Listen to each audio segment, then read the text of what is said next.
Welcome to the Friendzy. I'm Melissa Carter, And I'm Jen Hobby.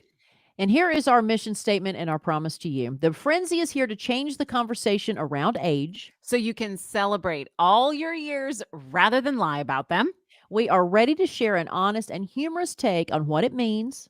to claim your real age while rejoicing in it. I am Melissa, and I am a card-carrying Mensa member. Oh, Showed that on camera. I showed the card. I'm Melissa. I'm Melissa. I'm reading Melissa Carter on my screen. I'm Jen Hobby, and I prefer to use a towel only once, but I will wear pajamas 2 nights in a row. Really? I just love the fact that we don't know what the other one's going to say. So. Mensa member. Dang, now I'm intimidated. Have I never told you? I never told you. No. All right, friends, coming up on the Frenzy, today's guest is Cassandra Worthy. She is a dynamic keynote speaker and a founder of Change Enthusiasm Global. She is inspiring resiliency one heart at a time, and we cannot wait to share this conversation with you. Plus, coming up, Melissa Carter is ready to give you a pep talk that is so powerful, you're going to be hearing her voice in your head all week long. It's going to pump you up, we promise. So that is on the way. But first, Melissa Carter, how are you? I'm good. Jen, I can't believe some mornings that I've done as much as I've done. So, I mean, just quickly. I mean, this is the first time I've been able to drink my tea because not only did I get my 6-year-old son ready, I got myself ready. I got 4 animals fed. I got them cleaned up after 2 litter boxes, the floor, got my son, like I said, fed and dressed, got him to his grandmother's house for school so that we could record this, and then got back here, then got myself ready and finally able to drink my tea. And that was all before 8:30 a.m. Yes, and so I don't A mind it. marathon. I It don't is a mind marathon. it, but there are mornings where it's not about I'm certainly not complaining, it's more of I can't believe that I've done all that. Like, and I haven't even so, yes, I'm good. I'm good. You are my respite, like, this is my oasis, right, Yes. from the chaos. Oh, So I it appreciate that. quiets down. I can slow down now. So, Jen, how are you, Yeah. my love? I'm good. I wanted to talk today about the career struggle a little bit Okay. because I think our audience with the Frenzy is an older audience, and at some point the pivot comes in the career, right? So whether Mhm. that's a forced pivot, which you and I have experienced, whether that's a pivot because you are getting in that elevator and you're like, I cannot believe I've been coming to the same office for 10 years in a row, and I can't believe I'm riding up this damn elevator again, and I hate this place, and what am I doing with my life, right? Like, it's at some point we reach this career pivot, or it could be because your career is like not serving you anymore. It doesn't fit Yeah. you anymore. It's not fulfilling you anymore. And you're just ready for a new challenge.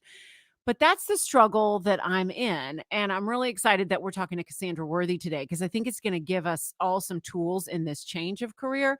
But for me, the struggle is in not feeling resentful because I want to be a Mm. joyful person. I want to accept change and new frontiers with joy, but I have been really struggling in the last several months, probably last 6 months, about not being mad about the career.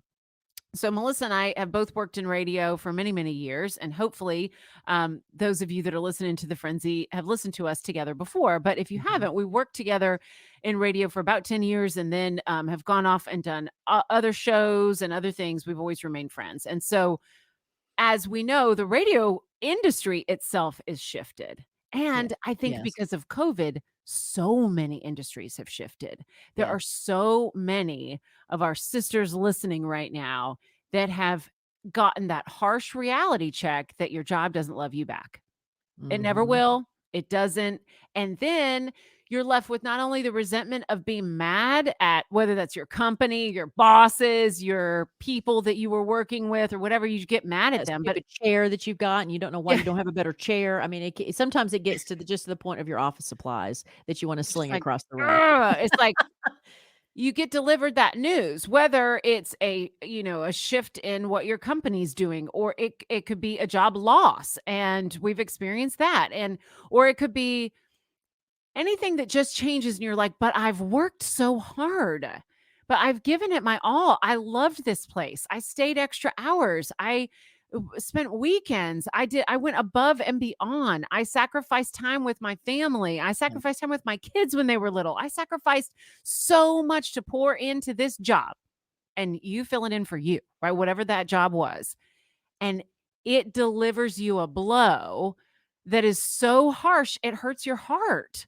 You're like, but wait, this is the way it was supposed to go, right? Because we sort of grow up and we're taught that, get a good education, get good grades, go to college, get a degree, go get a job, do well, start your 401k or whatever we're taught to go Mhm. and do all these things and put our heart into it.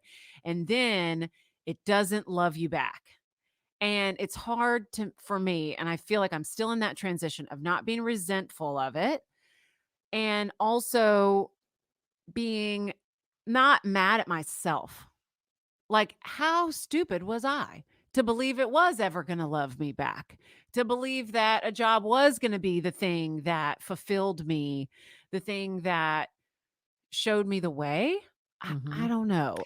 Well, I think there's so much. I mean, there's so much that comes to mind when you said that, because I think there's also, again, as we speak, the training of women to sacrifice for someone who's going to take care of you. We've mentioned on the Mhm. show before where you're trained from a young child that someone else is going to take care of your needs as long as you are there to take care of them.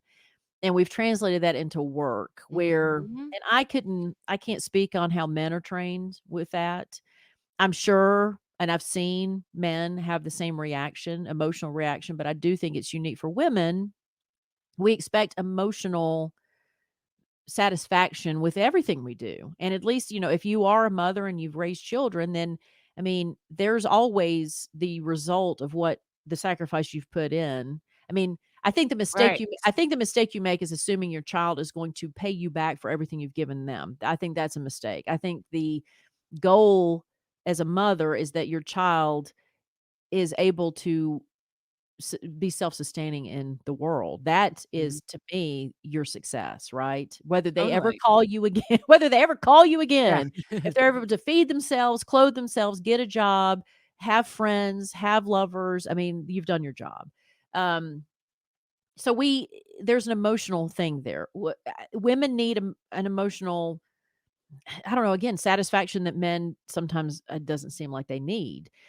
And so you shouldn't beat yourself up because that's how you were trained, but yeah, you find that, I've felt the same way. Like You there's just feel times so let I can't down believe by it. I can't believe, like, when I've been let go, I've been stunned. Like, it's almost like I play cool and I wanna maintain relationships, but I'm stunned, like, but look at what I provided for you, look at not only the work and the experience, but just the environment within the group, like, because I tend to, believe it or not, sometimes be the class clown, or at least, be social within, the, work environment.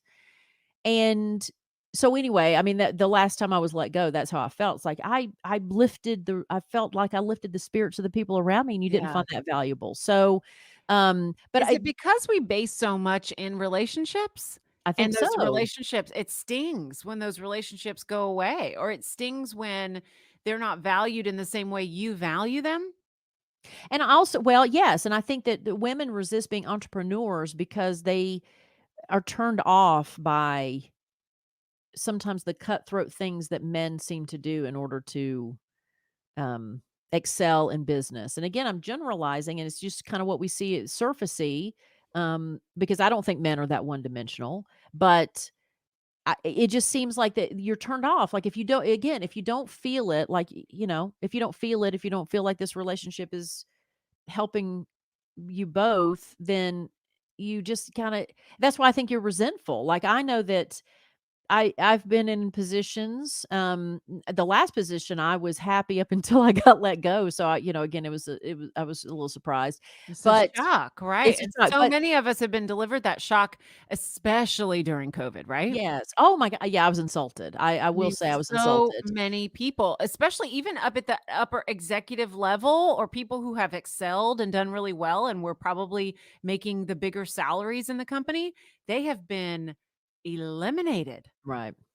Well, everybody's vulnerable in COVID, but even before COVID, I've been in jobs where that I ended up leaving, that I was resentful leading up to it because it wasn't going the way I wanted it to go. Mhm. And I remember having lunch with a friend and explaining to him as a guy about what was going on, and his comment was, "Well, it sounds like you're already given up." And that was the first time I thought, "Well, I guess I have because I don't feel like fighting anymore. I just want out. I just feel gross. I just want Yeah. out of the situation." Um, but I think And yes, is it about expectations that we have going in, that we expect this, career position or this job or whatever it is going to somehow fulfill us or give back to us? Is it about expectation or is it about a shift in purpose? Because I well, feel yeah. that too, right? Well, And I I think remember yeah, the job you're talking about when you were kinda mentally out of it before you actually left it, yeah, but it wasn't serving your purpose. You didn't feel like you could be, your authentic self in that job. right. Well, And and it I'm goes guessing a lot of, a lot of our friends listening right now are probably feeling that same disconnect. mhm. Well, it goes back to what we said before though about where's the source of your purpose? Where's the source of this love that you feel like you need? And I Mm, think that women probably have a better, and especially older women have a better opportunity to be that sunlight in yourself. Like the image that comes to my mind is in an image that I want to teach my son is that you can go outside and you think the warmth you're feeling is from the sun that's in the sky, when what you need to really picture is the sun within your chest, and the fact that you are that sun that's warming you. You are that sun that's giving you love. So even if you're like the eye of a hurricane, like you can have all this going on around you, but you're the source of your own comfort. So whether you're in your own company, somebody else's company, you're a stay-at-home mom, you're somebody who is single and you're working from home. I mean, whatever situation you're in as a woman, if you're empty nester, if you're a widow, like like you have to decide that you are still here and I'm going to do something. I'm going to be fulfilled by what I do. So instead of looking at the outside, so everything you just yes. said, this job, this company is not giving you what you want. It's like the boyfriend that's not giving you what you want, and you have Mhm. to decide whether to stay or leave. But in the meantime, you know your efforts. You've been with you every day. You know what sacrifices you've made, and you get to decide whether you want to continue those or not, or give them up. I mean, Right. I have left more positions than I've been fired from, and It's because the risk is worse staying in it than it is leaving. And I yeah. think you get to that place, right? And I never wanted to be that bitter person, so the reason I've been Right. able to maintain relationships with most people I've worked with is because when I saw, because I know myself, and when Mhm. I saw me becoming a person I don't wanna be, the embittered, like you said, resentful, just angry, like a, hateful person, when I saw myself getting into that situation, I left. And I've never been one to complain. I don't complain, and so there's no it's a waste of energy for me to complain about why I left a situation, but I just, but if you it's like a marriage. I mean, you know more about look, my personal life, I don't I I have not been as successful. That's another podcast Yes, episode. but it's working out a situation you're in that's not good. I tend to leave. I tend to just leave. I tend to, if it gets bad, I leave. And so that's not always the right, I'm not saying leaving is the answer. Mhm. The only point I'm making is that you have to know yourself well enough and quit looking at other people for Yes. permission to Yes, do you have what you to. I wanna love the do. sunshine analogy. I'm gonna take that with me too because that's like, knowing your worth is within and knowing that you're gonna have that light from within you no matter what your circumstances are. No matter whether they, walk in and say, "I'm sorry, we're letting you go," or "We're changing your position," or "We're doing whatever we're doing." you can still have that light inside and say, okay, I'm going to apply this light to the next thing that comes in my path, and just trusting that you've got it. Here, the best I like coaches, that. I'll give a sports analogy. Okay. For those who in our audience who've played sports, the best coaches are the ones that can just to your point, can see a scenario, have a plan if it happens, and then move on. So if you were Mhm. someone in a situation, okay, think about, what if I got laid off? What am I going to do? Then have a plan in place and then let it go. It may or may not happen. Mhm.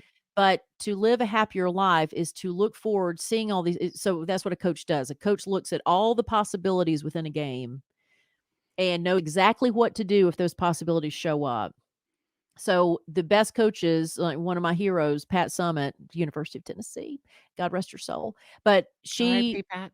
yeah, her mantra was always, you know, I'm always going to outwork you. Like, I may not be as talented as you. Like, she's like, you don't have to be as talented, but if you work harder than the other person, you will succeed. And so that's what you do. You work for yourself and you plan for yourself, and you think of those scenarios. Okay, what if I get laid off? What if my husband leaves me? What if my husband dies? What if my children, never speak to me again? What, all the things that you're afraid of, face the fear, face it. Have a plan. Okay, how would I react? How would I want to react? Okay, that's what I'll do, and then let it go. And then you don't have to. And if it happens, you already know what you're gonna do about it. Mhm. If that makes sense. It If I said totally makes sense. I It's so said that in great. a cohesive way, but You did, you and know, that's the thing that I love about doing this show with you is, we ask each other, "So how are you doing?" And we actually wait to hear the answer. right. And that's one of that's what we've created with the frenzy, right? It doesn't matter whether you have a pivot in your life, which you're going to have. That's the thing. Change is going to happen. Mhm. Pivots are going to happen, especially if you're older. Pivots are going to happen in your job. Pivots are going to happen in your family, and pivots are going to happen in your body. That's something we can talk about, too. Oh, yeah. We're in a situation where our bodies are doing things we don't recognize. So all these changes, it doesn't matter what you're going through, you have a safe space to come to, because that's exactly what we talk about. That's why we call it the frenzy. That's why we spell it with a friend, because you do have I think the worst thing you can Mhm. feel, and this is my experience as a lesbian back when I was in the closet throughout my young life. I honestly mourn my growing up years, because I was so isolated and so afraid and so self-hating that the worst thing you can feel is alone. I promise you that it doesn't matter what you go through. If you've got a tribe of women there for you, you'll get through it fine. It Mhm. doesn't matter if you are becoming a widow. It doesn't matter if you're going through menopause. It doesn't matter if your job lays you off. You're not alone. And that's what the frenzy's about, because to me, that's the worst thing in the world, is to be isolated. And if you need either one of us, you can find us wherever, right? Social Absolutely. media, you can DM us on Instagram, you can send us a Facebook message, you can, Yeah. reach out to us at the Frenzy. You can always email us, because it's Jen, and Jenn at thefrenzy.com. You can always reach out to Melissa, Melissa, at thefrenzy.com. You send us, and always reach out to us on something you want to hear on the show, because we'd love to know how you're doing, and we want to talk about the things you want to talk about. That's what we're here for. Okay, so we're really excited about you guys listening. We want to say thank you so much, and we want to get you in the running to win this beautiful prize. Melissa, Echo, will yeah. you be my Vanna White and tell And us this, what they can win? I never know on the screen, because we record these. I never know where to Okay, point, but here this we is go. a Echo Dot. Where am I pointing? I'm pointing this way. There we go. An Echo Dot, Amazon Echo Dot, just for you. If you leave a 5-star review for us, you are automatically in the running for this Amazon Echo Dot, which will make your life a lot easier, because I love the fact that I can just say, Alexa, please do this for me. I mean, as a woman, a lot of times you wish you had someone at your beck An and call. assistant, yes. Yes. Well, Alexa can be at your beck and call, because I can be like, what's the weather? What's the news? Get this on my grocery list, whatever it is. What time does my son have to go to swimming practice? Alexa's there for you.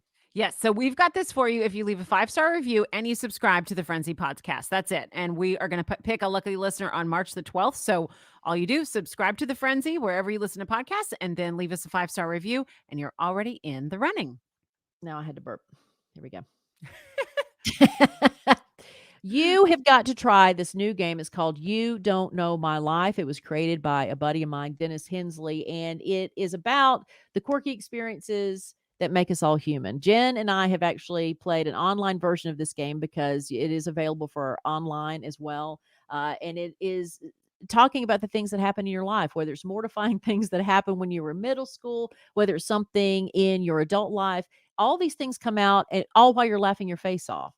You Don't Know My Life right now is on sale at Amazon, $31.99, which is perfect for your next Zoom party, family night in. And Jen and I are actually going to play around later to give you an example of what it's all about. But it's one of those games. It's a board game, also an online version where you can learn so much more about your friends, even if you've known them for 50 years.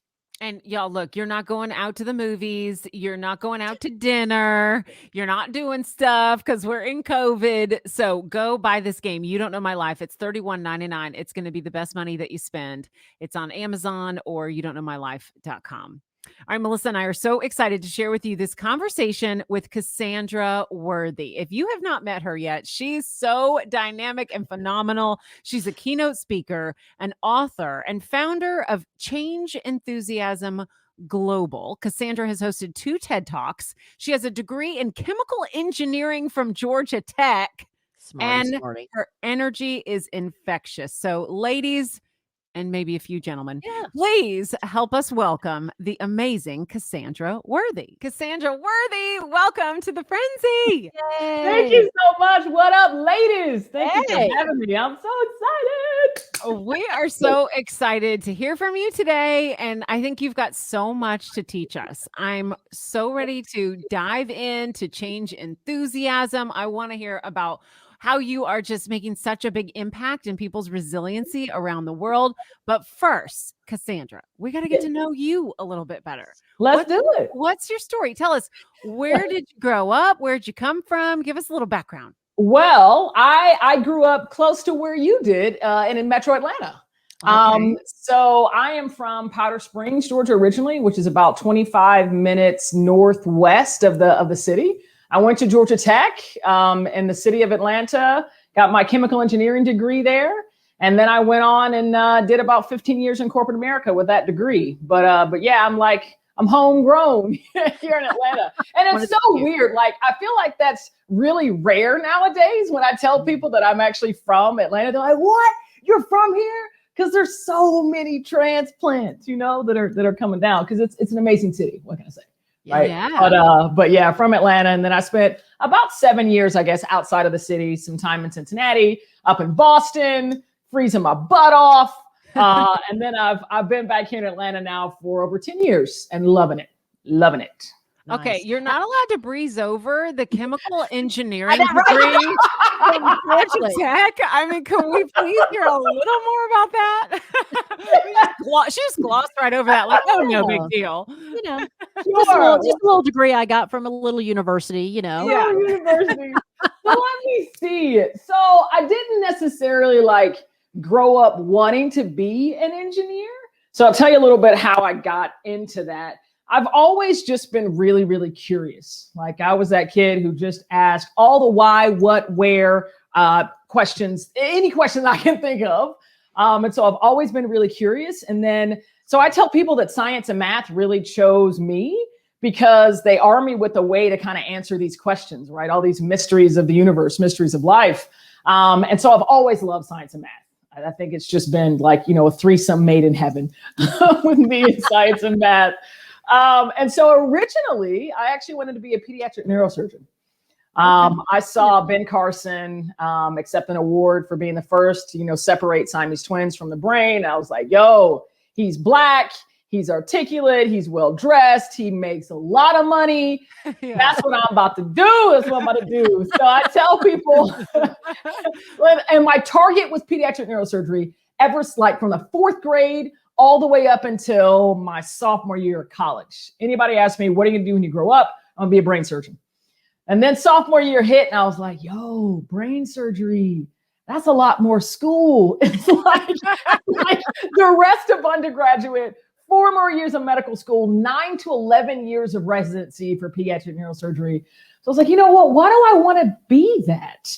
So I had to do a little bit of a gut check, get curious about myself and why, and all the reasons that I had, as that 4th grader didn't necessarily hold up. And so I switched to chemical engineering, promising myself that if I wanted to still pursue medicine, that I could with that degree.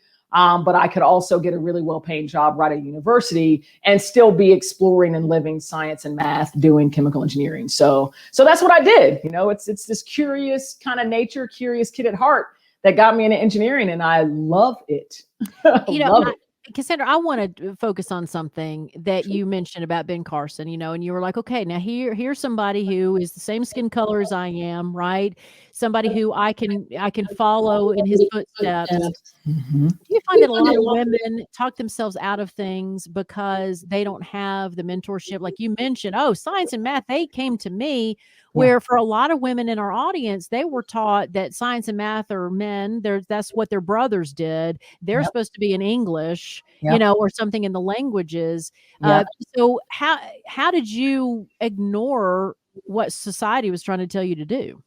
Well, I've kind of always done that. I always like rock to the beat of my own drum. That's just kind of who I am. But I will tell you the importance of exposure. And the fact that I was exposed to seeing someone who looked like me doing something that kind of lit me up, that resonated really well with me. And so I will tell you that STEM, science, technology, engineering, math, that's really one of my passion areas, especially as we think about building that diverse pipeline and busting these myths that I think a lot of women have and minorities have, that I can't excel in that area. I think that I know that our numbers have been climbing. When I was at university, I was one of very, very few women in my chemical engineering courses, and probably one of maybe two minority women. And of course, that has continued to change, and I think we're making good progress. But it's a matter of making sure that young people, I'm talking young people, like get them elementary school, are exposed to what's possible. And so I love doing pro bono engagements where I'll go into schools and share my story and the fact that, I'm an engineer. I spent many years working in corporate. I designed shampoos. I did some really cool stuff. I traveled the world and I look like this. And I am who I am. So that means that you can do it too. So I think it's a matter of that exposure. Yeah. And just one quick comment too. I mean, one of the developers of the vaccine for COVID-19, an African-American woman, Absolutely. and I think that story needs to be pushed out, that saving our lives as an African-American woman who is a scientist. Yeah. And, you can be that too. So yeah, there have been so many women heroes, minority women heroes in so many industries of science, technology, engineering, math. And those stories need to be shared. And then people who are actually living it and thriving in those industries should come out and make sure kids are exposed to what's possible. Know what's possible. Yeah. So Cassandra, get us from chemical engineering to keynote speaker, rock star who's rocked 2 TEDx talks already. Like, wait a second. You're not in a lab. You're not in a science lab. So where does that transition take place? Where's that aha moment for you? Well, the transition takes place first in my mind and heart. And I'll tell you that, when I started in my corporate career, I loved it because I love the science. I love solving complex problems. I love doing formulation. I love to travel, got to see a lot of different cultures. But it's so funny. In all of the business units I was in, all of my reviews, as good as I was at leading innovation and doing that kind of stuff, the unique value, the benefit that I would hear resoundingly from people is, Cassandra, your energy, your positivity, the joy you inject, the way you lead teams, the way you create a cohesive environment. That's like no one else can do. And so I started hearing those things, this value that people would always tell me. And then also that intuition. That whisper that you hear that there's something different. There's something different you could be doing to share your natural talents and gifts with the world, making it better and maybe a different way.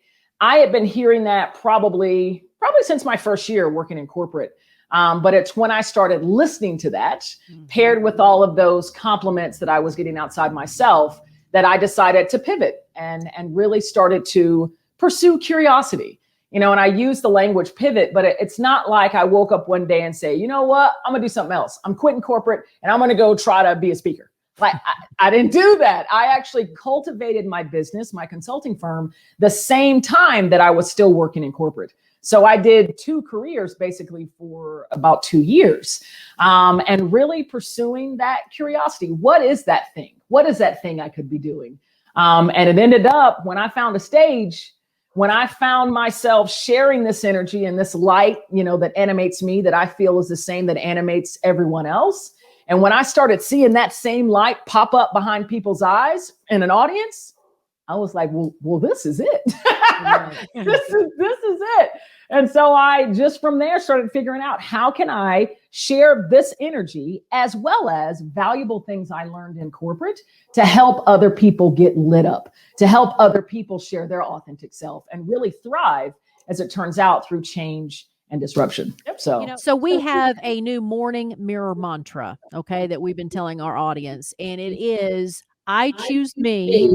My life is meant to be. Okay. So basically, I pinned it because I felt like every other mantra was missing that source, which is yourself. Mm-hmm. You seem to be a walking example of that mantra. So, I saw your reaction, here on camera, I saw your reaction. How does that make you feel? And is that what you feel like you do for your audience, is to allow them to be self-sufficient emotionally? Yes, that is exactly the way that I live each and every day. It is on purpose. And I'm so grateful that through my journey of sobriety, through my journey of becoming curious about myself, becoming curious about the big questions, right? Why am I here? Why am I here to serve? Mm-hmm. I have discovered my purpose, my lane is to allow this light and all this joy and all this energy that I feel within myself to allow myself to inspire that same thing in another. Mm-hmm. And that is me. I think that's why I am here in this vessel for this time and space. And so my work now is to do just that. And it's packaged. It's in the lens of growing through change and disruption. So I cultivated this growth mindset, this workable strategy that I've coined, change enthusiasm. And the first thing is really about getting in touch with you. It's a 3-step process. It's called the signal, the opportunity, and the choice. And the signal are those emotional cues, right? The emotions we typically, tag as negative. So fear, anxiety, frustration. It's a matter of embracing those and welcoming them as invitations to an opportunity to grow. And once you've stepped into that invitation and in that opportunity, it's looking at options. What can I do? Knowing that I have just been singled into a moment of opportunity to grow. What are my options? What can I do to maximize this opportunity? And then that third step is making a conscious, productive choice, taking ownership of your work experience, taking ownership of your life experience, and moving towards that better feeling. And ultimately, it's a better result.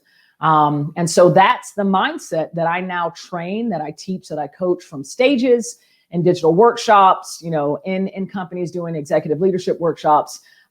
It's what I practice each and every day. And it's what I'm so grateful to share with the world. So, Cassandra, when these signals come up, for me, those signals happen when change is happening around you, whether that's career or relationships or family, and I resist it. I'm like, yes. I don't like this. No, nothing change on me. I'm not, this is out of my control, right?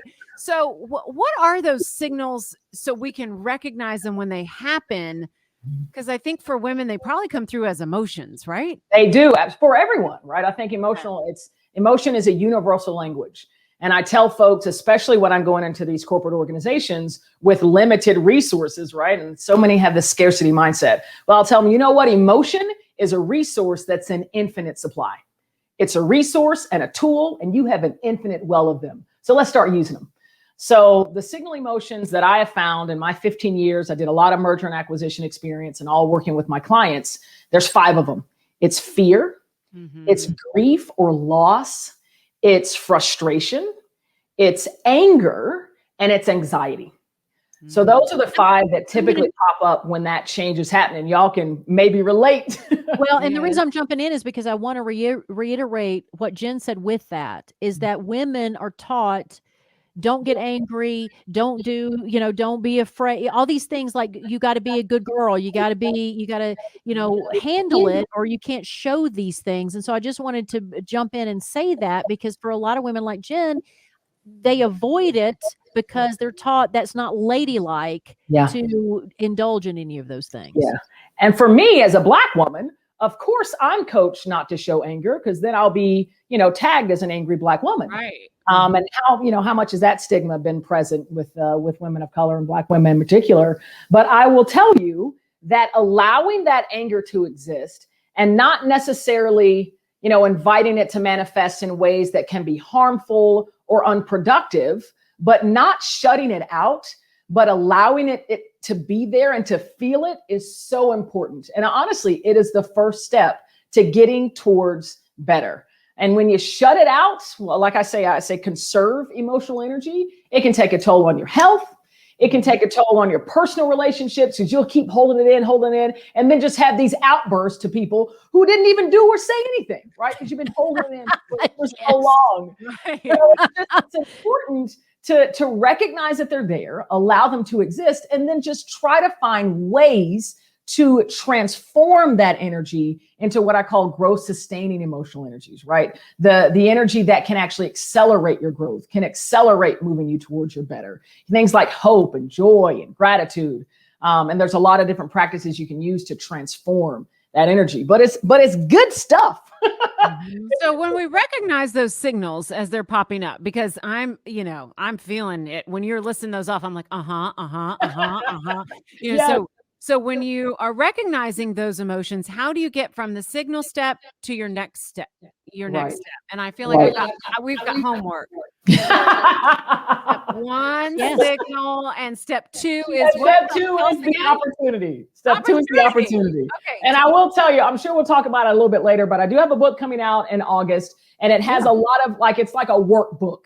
I want it to be very practical on how you can employ these steps and practice them in your daily life. And so it talks about moving from step one to step two.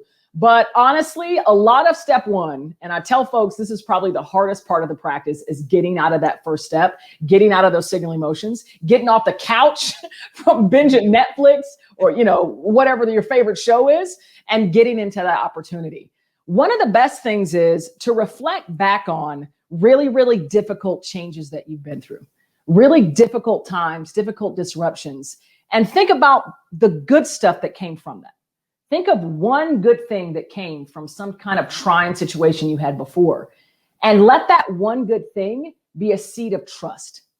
Trust that, I've been through stuff that's been really, really difficult, but there was something good that came from that. So allow that to be a seed of trust and allow it to grow and let you know what, I'm feeling kind of the same way. I'm starting to feel anxious. I'm feeling a little bit frustrated, and I felt this before, but something good came from it. So I must be about to grow again. So how can I maximize this opportunity?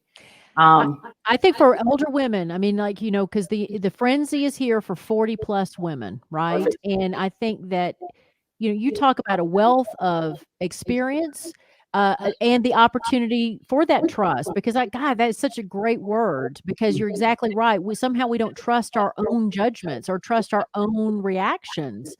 And so, to me, as a 50-year-old, I think I would have a better chance of succeeding at this than I would have at 25, because I've seen the patterns. I've seen a lot of things in my life. And so why shouldn't I trust more now than I ever have before? Yes, exactly. And the more that you can plant those seeds, recognize them, and then start harvesting them through different changes, you'll just begin to know, and the trust will go even deeper, to know that, I'm feeling frustrated, and immediately see it as a signal.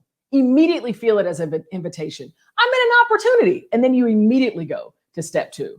Although I'll tell you, it's a rare breed that can do that, right? So I created this, and I've been doing it for more than 15 years, and I still struggle moving from step one to step two. But it's a practice. This is a practice. It is not something that you just wake up, do steps 1 through 3 in a day, and then think that you're going to be the most resilient person in the world. No, I tell people that resiliency is a muscle.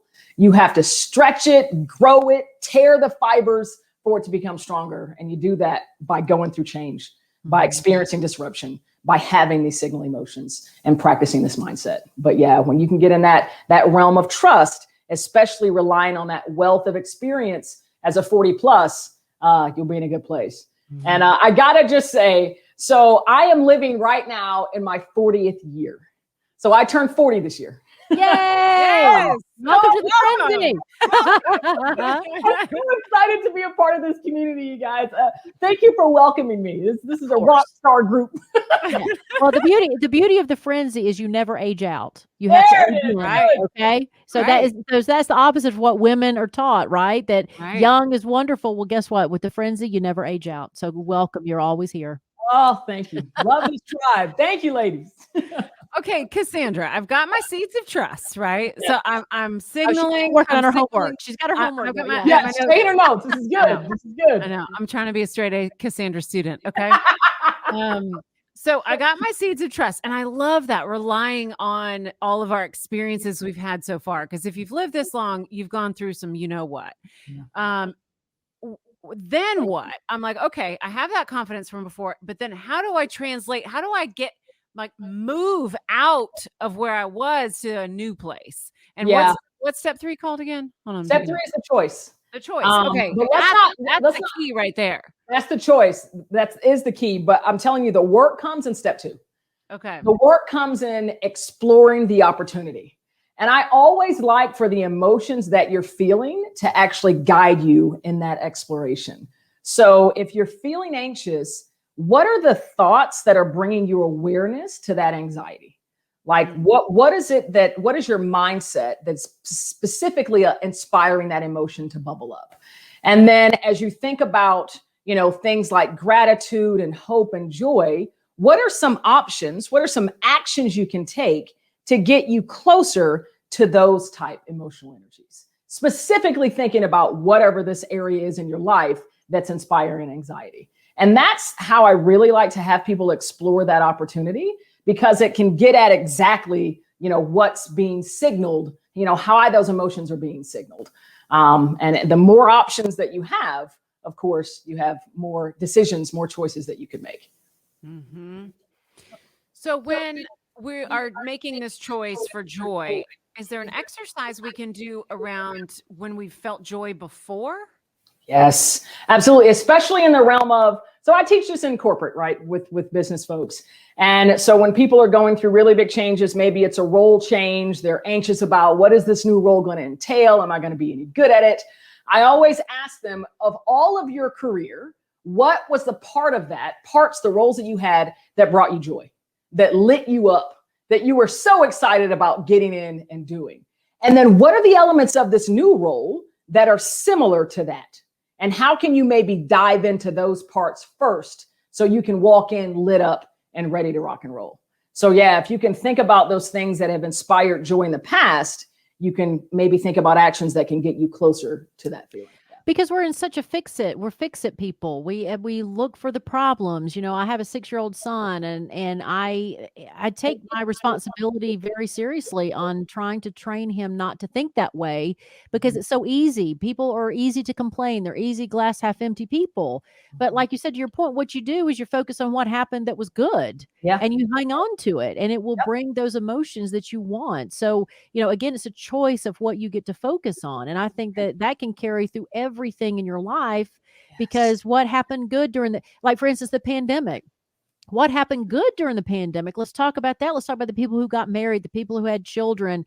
I talk about the fact that I've able to do kindergarten with my son at home, which I will always cherish this year with my son, to get to know him so much better and of course I thought I knew everything about him. Right. Yeah. So it's just, I think that people don't realize, I don't think, and you tell me if I'm wrong, are people aware of how negative they are? Are they doing that on purpose, or do you think that's a subconscious thing that they're doing? It depends. It depends. Sometimes it is a conscious awareness.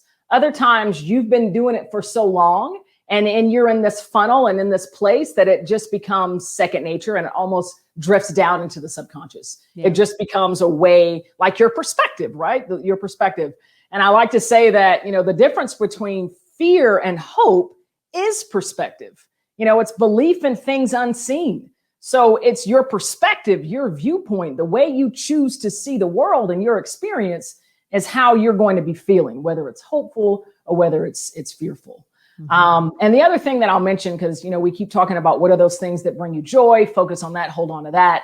This isn't a matter of moving all the way from being so anxious, being so frustrated and angry to being gleefully joyful, right? It's not that. It's about taking very small intentional steps to get to that next best feeling, right? So for me in my career, that's meant moving from depression to just being a little stressed out, right? It's not going from one end of the spectrum all the way to the other. It's a continuum, right? And it's making those baby steps to get you closer and closer. Mm-hmm. Earlier, Cassandra, you mentioned sobriety as a big part of it. And because you brought it up, I wanted to pry a little bit more into that. Can you tell us and share that story? Sure, of course. Well, I talked about how science and math and I have always been a great threesome. I was also in a very close relationship with alcohol. And, you know, that has come from starting back really in college is when my drinking really started to pick up. And I believe my drinking started because I didn't allow myself to be more curious about myself and who I am at my core. And I decided to opt for drinking and alcohol and kind of hazing things out as opposed to doing that journey, taking that personal journey. And so it became kind of like this clutch for me. And, you know, drinking once or twice a week quickly became, you know, as I got into my professional life and corporate, drinking every night. And it just became much more of the norm rather than the exception. Until it came to a halt, until I hit that brick wall and I was arrested for DUI. And very quickly, my eyes were open to as much joy and fun as I think I get from drinking. It is not worth it. It's not worth it, right? Being in jail, perhaps even, you know, killing someone because of drunk driving, it's not worth it. And as soon as I had that kind of drive and belief that this is no longer worth it, embraced my alcoholism, you know, I started to actually do that self-exploration. I started to allow my curiosity to run rampant, getting to know me. And that's when I was able to discover this purpose. That's when I started this journey of how can I, you know, bring my gifts and talents to the world in a different way. And I started that journey, that transition into doing what I do every day today. Well, it makes me think, you know, for a lot of people who avoid that inner work, it manifests in different ways, right? It does, So yeah. it manifests in a lot of toxic ways. And so thank you for sharing that story. But I think it's important to note that that is something that we all have in common. Like if you're somebody who is resistant to look in the mirror at all, let alone do our mantra, I mean, you're not alone. You're not alone. It is a, you know, maybe that's the purpose of this life, is to actually do that inner work and figure yourself out, because you can't see yourself from the outside. So you have to figure it out from what you see on the outside to what you feel on the inside. But everything that you're saying is and your purpose in life is to help other women and other men too do that work for themselves. Exactly. And the beauty, like the full circle of this is when you do that self-exploration, you're going to hit some signaling emotions along the way. Yes. And so accept their invitation to the opportunity to continue choosing you and choosing to know you. I love it. Opportunity. I let that, to me, that's the key word that people need to put in their vocabulary. Instead of it being a problem, it's an opportunity. Instead of it being this negative emotion, that's a door to an opportunity. And I think that that in itself is something you can do as homework in order to just start, you know, changing it. I think that would really change a lot of people and how they feel and how they go throughout the day just by incorporating that word into their vocabulary. I'm telling you. And this work has been so surprisingly fulfilling. Like I knew that it was going to fill me up because it's living my purpose and being able to be joyful in me every single day. But the stories that I've heard from professionals, individuals who have embraced this mindset and like been let go from their jobs and embraced the mindset, practice it, and ended up landing a position that at one point was a dream job, getting paid more than they had been. And I hear these stories time after time after time. And at first, you know, all my seeds of trust, it was all me. It was all personal. and practicing the mindset. Now I have seen so many other seeds that this stuff is real. It works. This emotional energy that we all have, it is here for us. It's here for us. Use it. Use it. I want to say one last thing. You know, Jen had said this to me privately. Jen, I'm going to tell you business. No, but Jen had said something to me that is true. And it's kind of a take on, you know, when one boat rises wrong. But it was, Jen was saying, when you're doing the right thing in life, life rises to meet you. When you make that decision, life comes to your aid. And that's a very, you know, law of attraction kind of thing as well. So that's exactly what you're talking about. Like you will have the signal you're on the right path when your life all of a sudden almost becomes magical. You know, everybody's experiences weird things like, I can't explain this, but it's kind of cool. Yeah. But that shows that I mean, would you agree that you're on the right path? Life will rise to meet you if you're on the right road. Yes. And the right road still has signal emotions. Yes, true. Yeah, there's no finish line. Right. I can't say it enough. It's step number one. These emotions are not something to be ignored. They're not something to be, you know, suppressed. They are important. They are gifts. They are natural. Use them. So, you know, when I'm talking to my audiences and I have people either raise their hand when I was live or, you know, here in virtual, if you felt any of those signal emotions, give me a good gracious yes. And you hear that all over the audience. If people type that furiously, and I tell them, for all of y'all who was just sweating trying to get out good gracious yes on your keyboard, let me be the first to say, congratulations.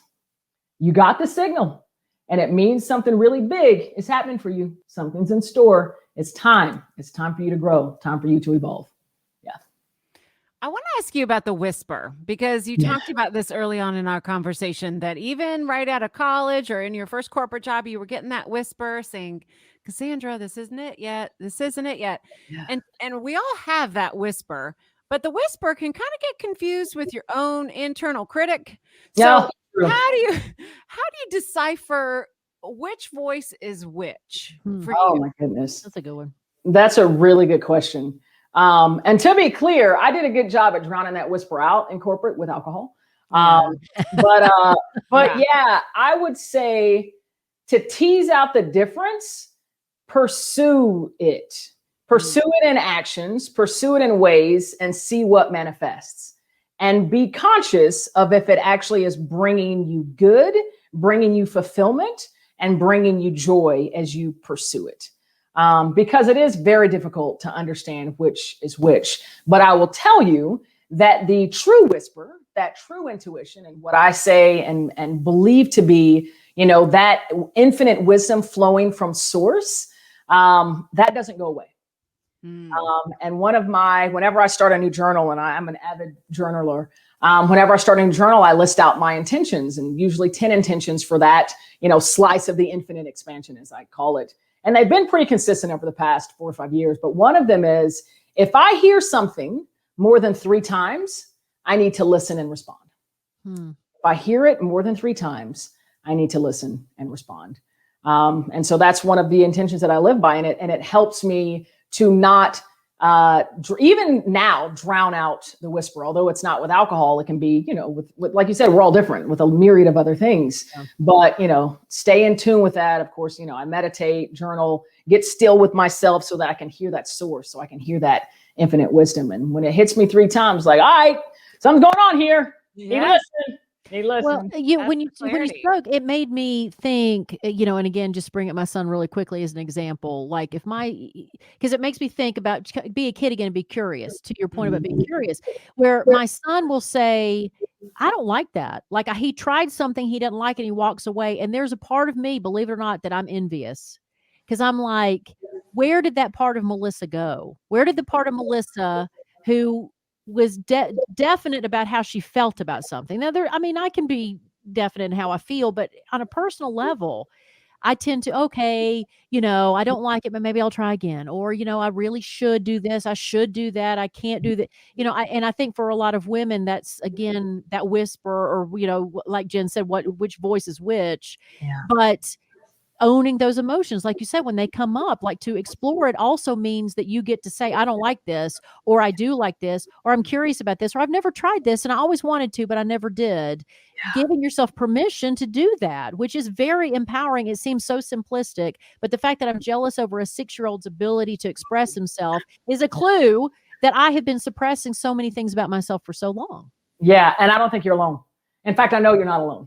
I think that several women in particular will do that. And try to force fit things and try to shove themselves into a mold, a model of success, looking comparatively what other people are doing. This is what I should be doing. I know I should like this. I'm going to force myself to like it. Don't force fit it. Find the things that resonate. Find the things that fill you up and reach your authentic success, right? That thing that makes you resonate, not some other cookie cutter definition of success. And that's something that those are words I had to abide by when I was leaving corporate. 6-figure job, steady paycheck, company paid benefits.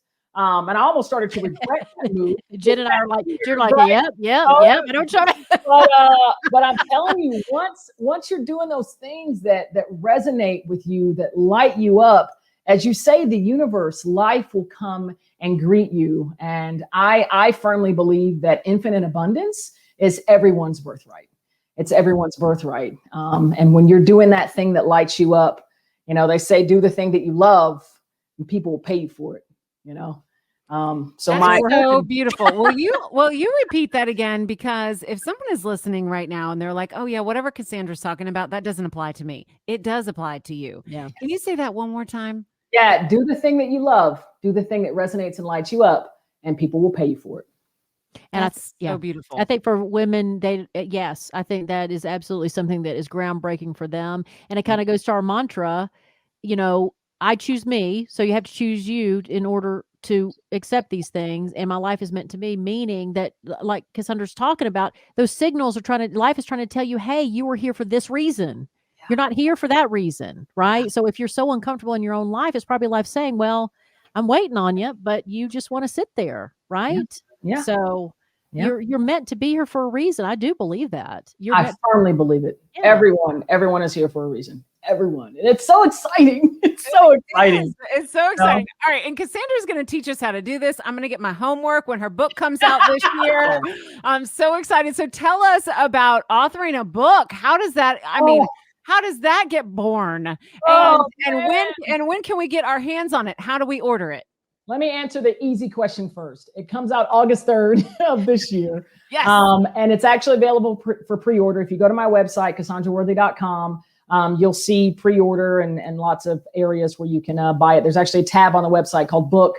Go there. It's on Goodreads, Barnes & Noble, Amazon, lots of places to pre-order. August 3rd, it releases. There's a part of me that is excited about actually physically going into a store to buy it. Because hopefully by August 3rd, we can do that. Yes, hopefully by then. I'm right there with you. That's my life goal, is to be able to physically go buy a copy of this. I welcome you to do that. Yes, August, fingers crossed. Come on, vaccine. So the first part of your question is, what was it like writing this book? So Jen, I wrote this book last year.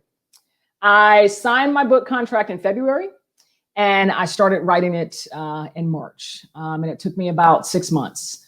And it started in March. In March, when all of my calendar engagements either were canceled or rescheduled. In March, when I was lost and didn't know how I was going to make revenue for my business. In March, when I was binging Netflix on the couch, feeling all my signal emotions. And so it was a challenge, but I will tell you, I know that the timing happened the way that it did for a reason, because I was writing the things that I needed, that I desperately needed.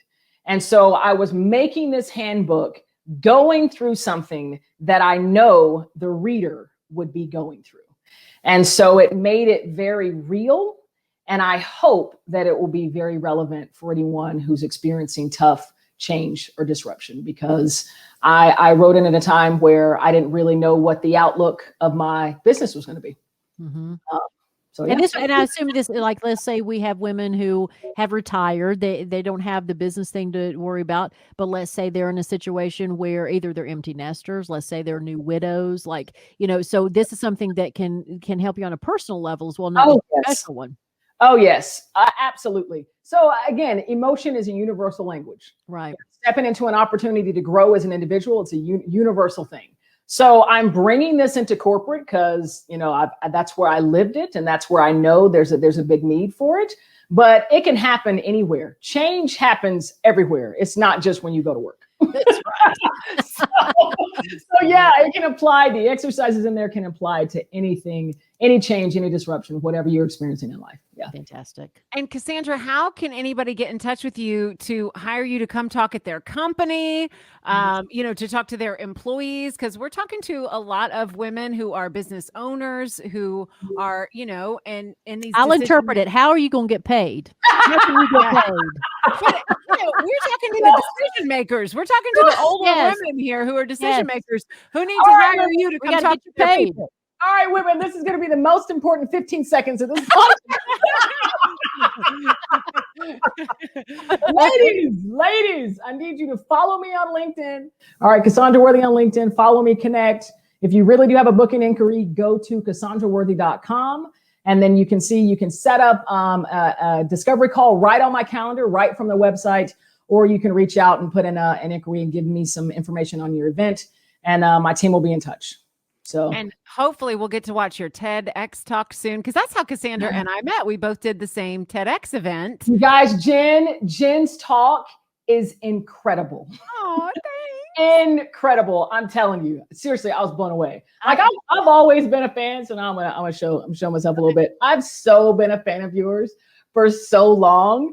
I listened to you back Star 94 in high school. And I always loved your bubbly personality and what you brought to the radio waves. Listen to you on a daily basis. Yes. So thank you. So sweet. Well, I was so excited to connect via that TED event. And then once TED says that we're allowed to release our videos, we will, right? I haven't gotten mine yet. You haven't gotten yours, right? I have not. But I will say, if you Google Cassandra Worthy TEDx, I did one other one that was also a virtual live stream. That one did get posted, and there was about a 3 or 4 month window, if not 5. So fingers crossed, Jen. Ours will go up in March, maybe April. Okay. I look forward to it. I'm excited to see it again. And I'm so grateful for your honesty and your generosity today, just to share with us all this stuff and your vulnerability. Thank you. Of course, it's my pleasure. And thank you, ladies. Y'all's lights are on and it's shining so brilliantly. Please keep allowing it. Keep allowing it, because we need it. Seriously, we need it. Thank you so much. And welcome to the club. Welcome to the Friendzy. Thank you. What up, ladies? Okay, Melissa Carter is ready to give you this pep talk like she is your coach, and you are headed out on the field for the biggest game ever. That game, it is called your life. Yes. All right, Melissa, pep us up. Get us ready for this week. Well, we've said on the show before, and I'll say it again, that the one place that you are most self-critical is first thing in the morning in the mirror. When you're getting ready, like you're changing clothes, you strip before you get in the shower. I mean, you do the side. This is usually what happens. You do the side, like, your face all crunches up. It's the skin. It's like, why do I have so many spots right there? Yeah. So, I mean, you analyze yourself in such a negative way. So this is kind of what Jen and I like to call our morning mirror mantra. Okay. So what I did is I tried to go online and find something. I was like, I'm not going to reinvent the wheel if there's something out there, but I couldn't find anything that really, to me, got to the core of what's going on. So here's the mantra that I want you to say in the mirror every morning. Okay. Okay. I'm typing it. Should I type it in all caps? Yes. Type in all caps. Are you ready? Ready. I choose me. My life is meant to be.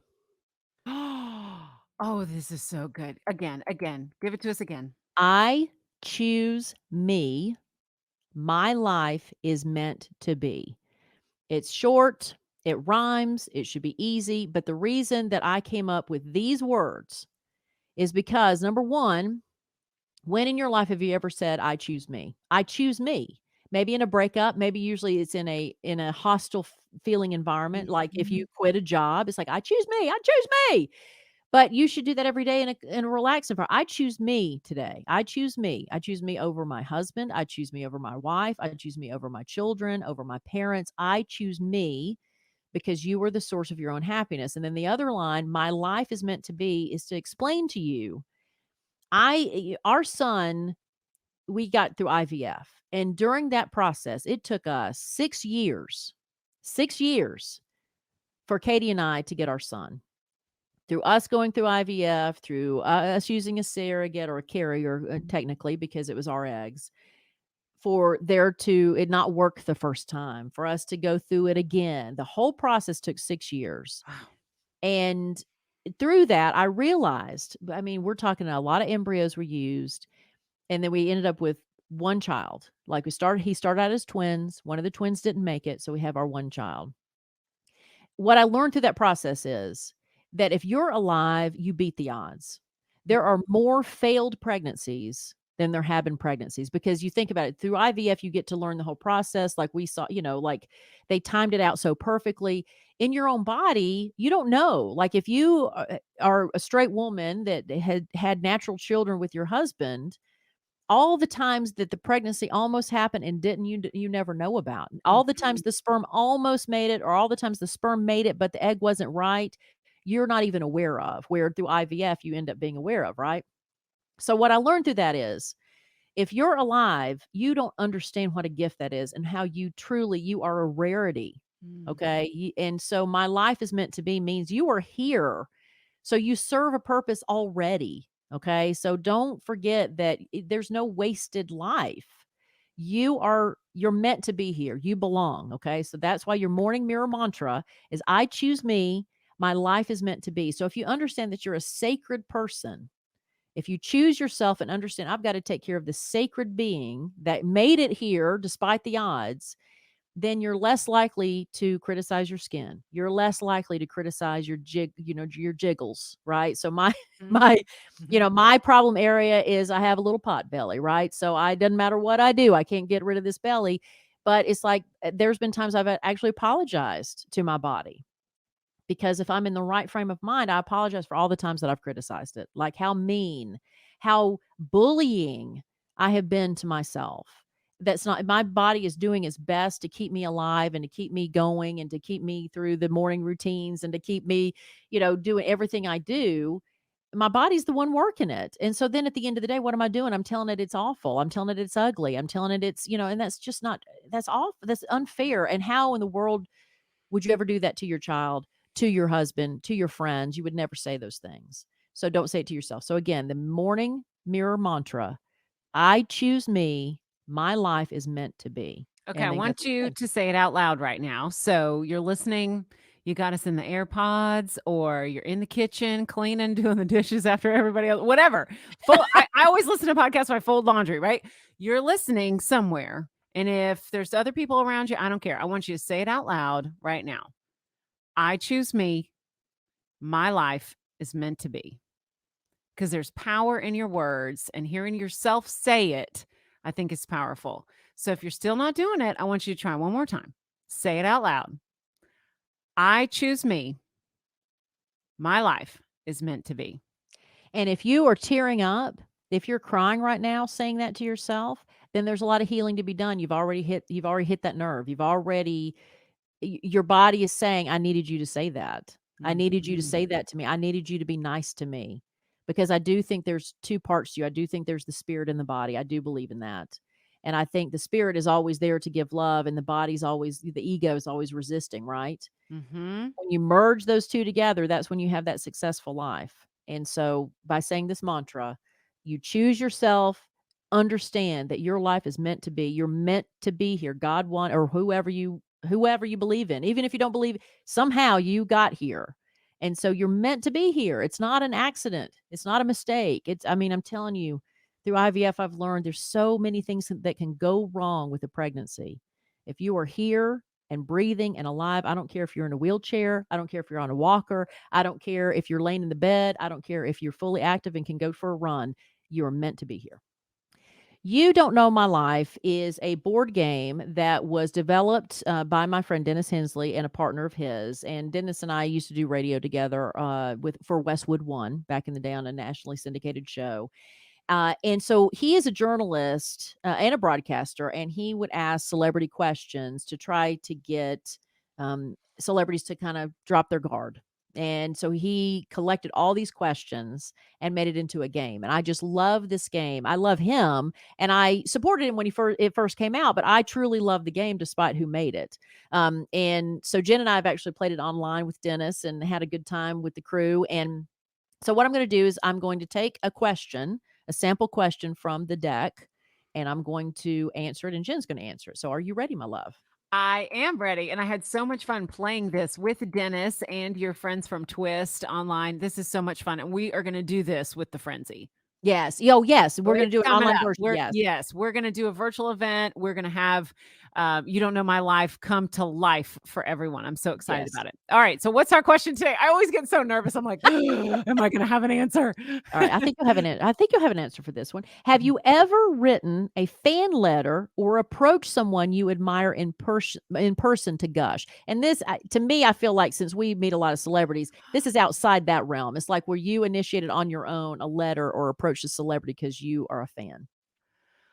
I'm sure I have. I just have a terrible short-term memory. All right, you've had longer You to want me to think go about first? this. Yes. Yes, you always have to go first. Okay. All right. So yeah, I know I have an advantage because I have the cards. And Jen and I don't do the show in the same place, right? Someday, hopefully, we'll be in the same place, but since due to COVID, we're both at home.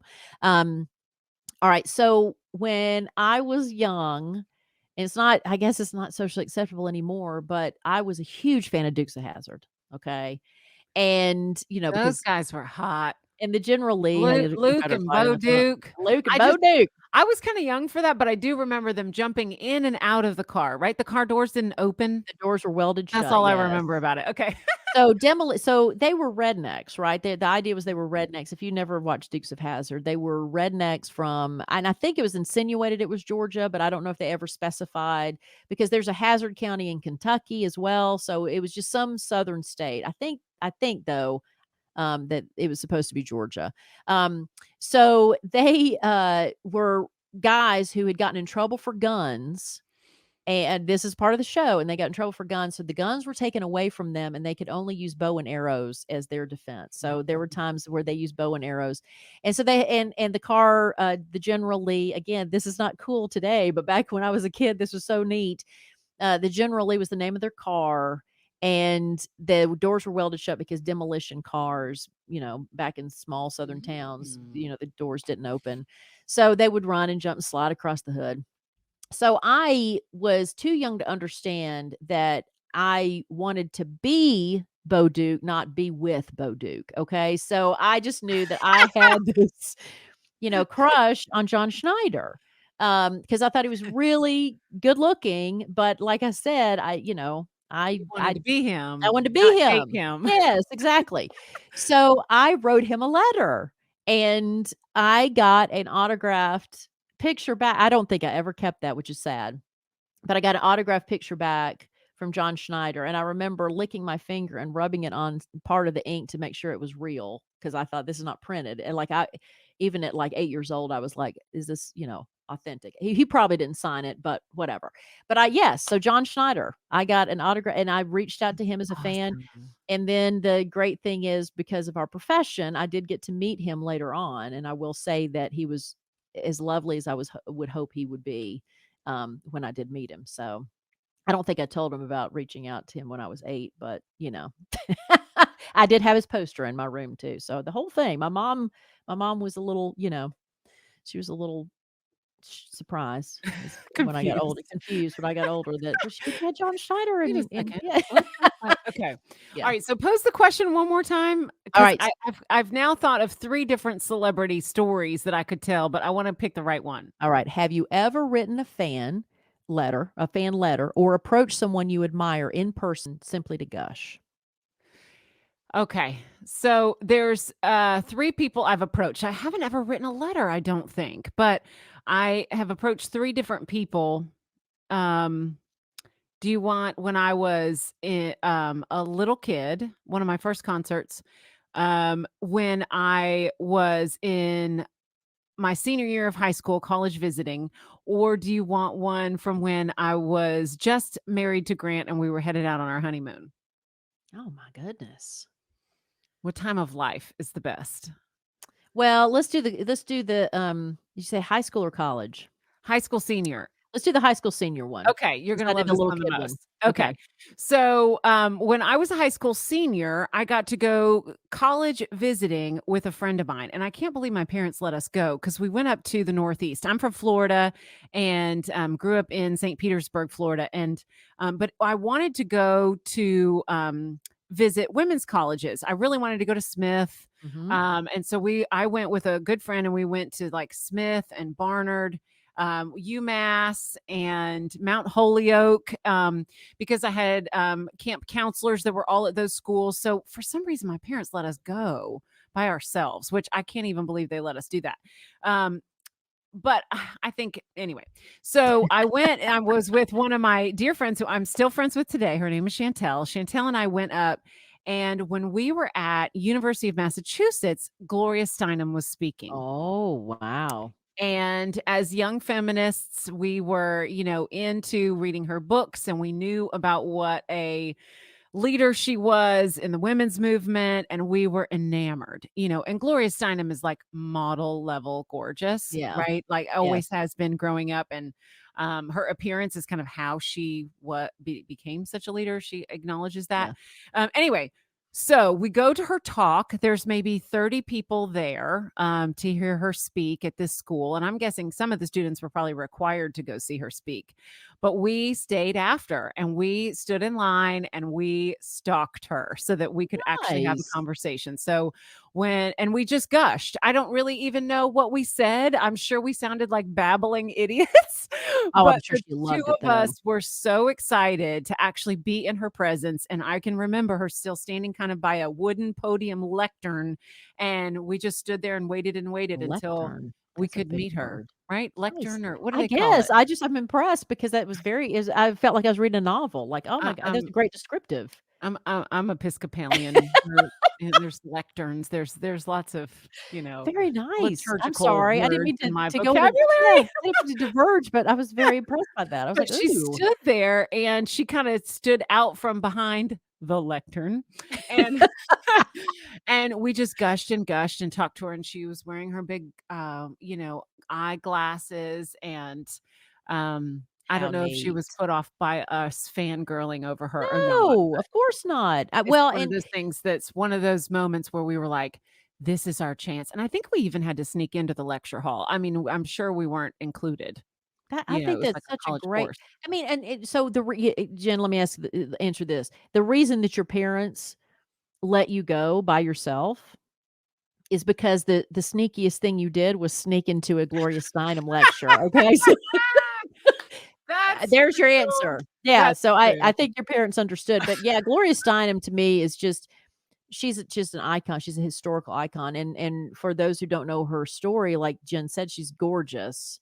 Um, I've had the pleasure of seeing her several times, Mhm. and, she got her or at least she got on the map when she went undercover as a Playboy bunny and wrote about it. She was a journalist, and so she Yeah. wrote about how the women were treated in the Playboy mansion, and she was gorgeous enough to be able to be a Playboy bunny for that moment. So, and one of the other we could talk about Gloria Steinem too, but one of the I other know. things I love about her is she wrote a piece about if men had periods, and it is it's a must read if you can Google that because it is So good. hilarious and it's so true And that she what inspired me. I mean, I already was interested, but after meeting her that day and talking with her and just fangirling and geeking out, I became a women's studies minor in college. Communications was my major, but it was, the beginning of my devout women's studies. it's so funny when I was at the University of Tennessee, I was on the events committee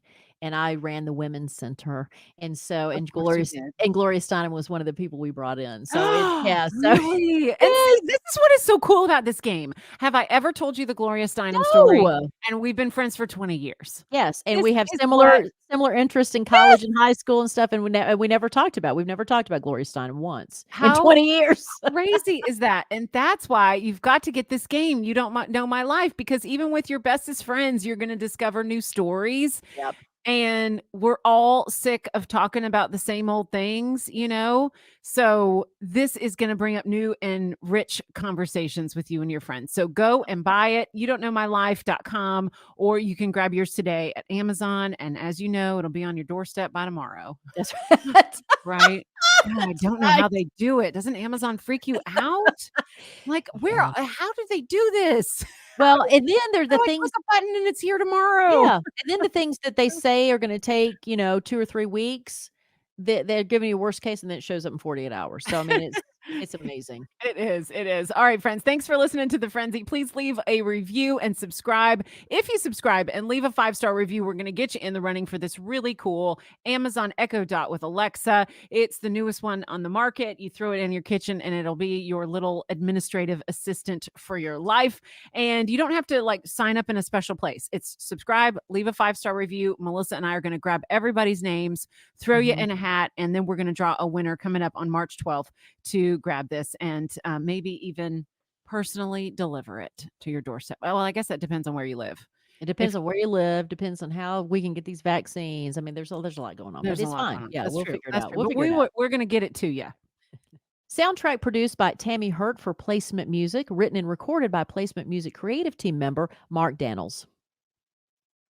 The Friendzy's graphic design is by Helen Vickers and web design by Caden Jacobs. And next week, join us because we are going to share the rejected names of this podcast, which are so funny. And you have got to subscribe so you hear that, and you just may pick up your next trivia team name. Because there's some good ones. Exactly. Well, yeah, we did. I think we did good. We're going to tell y'all. You can tell us we did good. Trust your guts. Use your voice. Stop lying about your age. Bye-bye. See you next time.